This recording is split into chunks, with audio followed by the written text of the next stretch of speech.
Good morning, dear students. Now, here I am presenting to you the next lecture of Chapter 2 History. Okay, in our previous chapter, we had discussed various things and the various factors about the socialism in Russian Revolution. Like we had discussed some key terms like liberal, radical, and conservative also. Today, we'll continue with this and now let's start. Okay. Today's topic is the industrial society and social changes. अब हम देखेंगे कि कैसे उस समय industrial society और कैसे उसमें सोशल चेंजेस आए, इसको हम आज डिस्कस करेंगे. Now let's start. These political trends were science of a new time. ये पॉलिटिकल ट्रेंड जो धीरे धीरे बदल रहे थे, जैसे उसमें कुछ हमने टर्म्स रेडिकल, कंजर्वेटिव, लिबरल ये सब पढ़े थे, तो इन कारणों से अब सोशल चेंजेस और पॉलिटिकल चेंजेस उस समाज में आने लगे. It was a time of profound social and economic changes. ये ऐसा समय था जब बहुत बड़े सोशल और इकोनॉमिक चेंजेस सोसाइटी में हो रहे थे. It was a time when new cities came up and new industrialised regions develop. Railway expanded and the industrial revolution occurred. ये ऐसा समय था जब नए शहरों का निर्माण हुआ, नई इंडस्ट्रीज़ का निर्माण हुआ, रेलवे लाइंस को बढ़ाया गया. तो ये कई तरह से क्रांतिकारी परिवर्तनों का समय था. Industrialization brought man, women and children to factories. और इसी इंडस्ट्रियलाइजेशन की वजह से फैक्ट्रियों तक आदमी, औरत और बच्चों की भी पहुंच हो पाई और इन फैक्ट्रियों में ये सभी काम किया करते थे. Work hours were often longs and wages were poor. इन फैक्ट्रियों में काम करने के जो समय था वो सामान्य रूप से काफ़ी ज़्यादा होता था, 10 घंटे 12 घंटे, इस तरह से उनको काफ़ी देर तक और बहुत ही कम मजदूरी में काम कराया जाता था. Unemployment was common particularly during times of low demand for industrial good. और जब किसी चीज़ की डिमांड कम हो जाती थी तो उस समय सामान्यतः बेरोजगारी भी बढ़ जाती थी. Housing and sanitation were problem since towns were growing rapidly. और घरों के साथ साथ जो वहाँ पे साफ सफाई की भी दिक्कत वहाँ पर स्टार्ट होना शुरू हो गई, क्योंकि शहर बहुत तेजी से बढ़ते जा रहे थे. Liberals and radical search for solution to these issue. इसलिए रेडिकल और जो लिबरल थे वो इन समस्याओं का समाधान ढूंढने लगे. Here is a picture which shows us that the London poor in the mid 19th century as seen by a contemporary. अब यहाँ पर लंदन का एक चित्रण दिया गया है कि किस तरह से उस समय वहाँ पर गरीबी व्याप्त थी. Almost all industry were property of individual. Liberal and radical themselves were often property owners and employer. वहाँ पर लगभग हर इंडस्ट्री किसी ना किसी की अपनी प्राइवेट प्रॉपर्टी थी और जो लिबरल और रेडिकल्स थे उनकी भी अपनी काफ़ी फैक्ट्रियाँ थी और वो कई संपत्तियों के मालिक थे. Having made their wealth through trade or industrial ventures, they felt that such efforts should be increased, that its benefits would be achieved if the workforce in the economy was healthy and citizens were educated.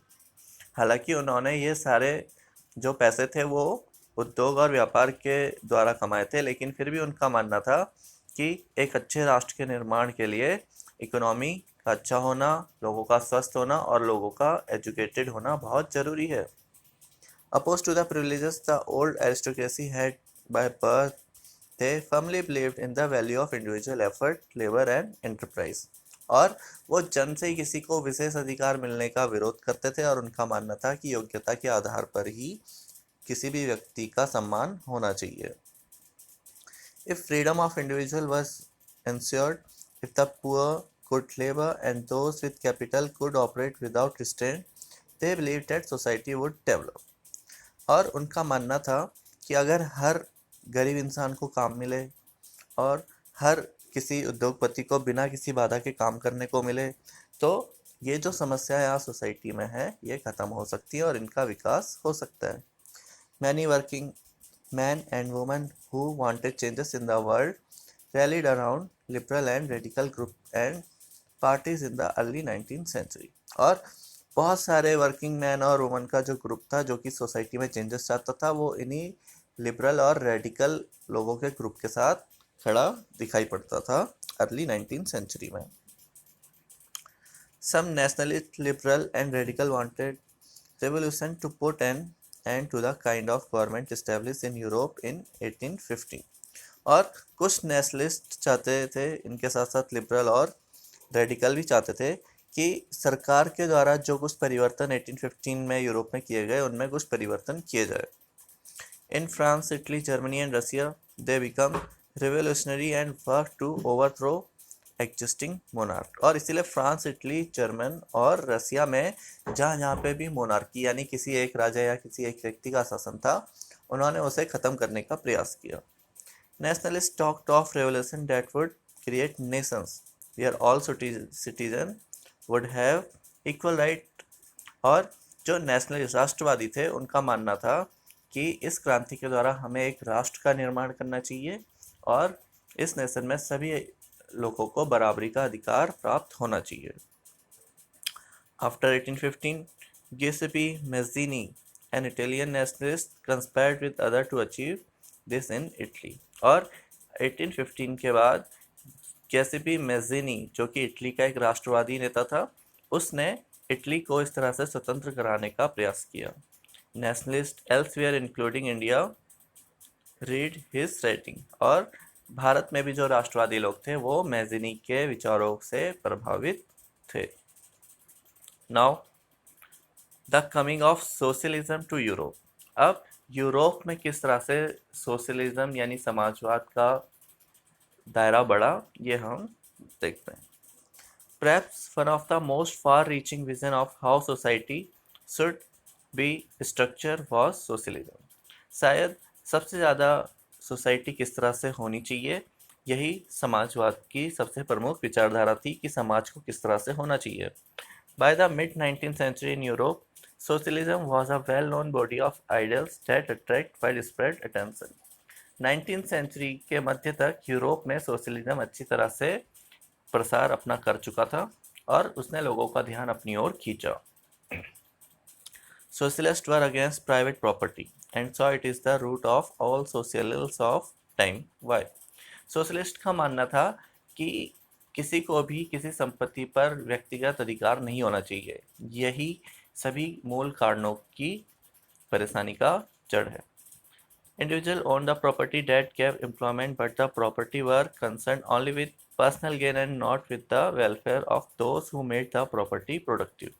उनका मानना था कि अगर किसी के पास कोई व्यक्तिगत property है तो उससे लोगों को रोजगार तो मिलता है, लेकिन उसका उपयोग वो स्वयं का विकास करने में लगाता है, उससे समाज का विकास नहीं हो पाता। So if society as a whole rather than single individual control property, more attention would be paid to collective social interest, social wanted this change and campaign for it। और उनका मानना था कि अगर किसी भी संपत्ति को एक इंडिविजुअल ना मानकर उसे समाज की संपत्ति माना जाए तो लोग उसको ज़्यादा अच्छे तरीके से डील करेंगे, उसका ख्याल रखेंगे और उसे आगे बढ़ाने में मदद करेंगे। और इसीलिए उन्होंने पूरे राष्ट्र में इसके लिए कैंपेन भी चलाए। How could a society without property operate? What would be the basis of social society? लेकिन कोई भी सोसाइटी बिना किसी प्रॉपर्टी के कैसे ऑपरेट हो सकती है और सोशल सोसाइटी का क्या बेस होना चाहिए, क्या आधार होना चाहिए, वो कैसे होना चाहिए, समाजवादी उसके बारे में क्या कहते थे, इसको हम नेक्स्ट लेक्चर में डिस्कस करेंगे। Okay, so what is your homework? Just revise this paragraph. If you have any doubt and confusion, you can ask it to me. Okay, thank you. Have a good day.